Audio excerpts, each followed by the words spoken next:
ছাত্রদের এবং গণঅভ্যুত্থানের নেতৃত্বে একটা নতুন রাজনৈতিক দলের পরিকল্পনা বা আলোচনা রয়েছে।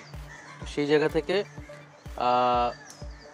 যদি সেই দলে অংশগ্রহণ করতে হয় তো অবশ্যই সরকারের থেকে তো সেটা সম্ভব নয়।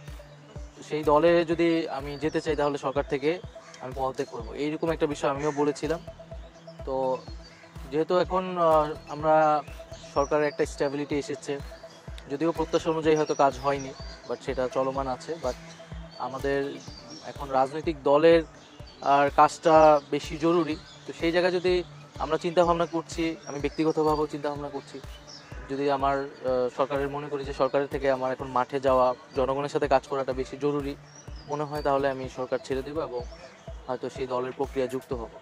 একটা ঘোষণাটা এসেছে যে দলটা এই মাসেই হবে, তাহলে যদি এরকম সিদ্ধান্ত হয় তো এই মাসেই হবে হয়তো। আর কয়েকদিনের মধ্যেই হয়তো এই বিষয়ে একটা চূড়ান্ত সিদ্ধান্ত সবাই পাবে আর কি, আপনারা জানতে পারবেন।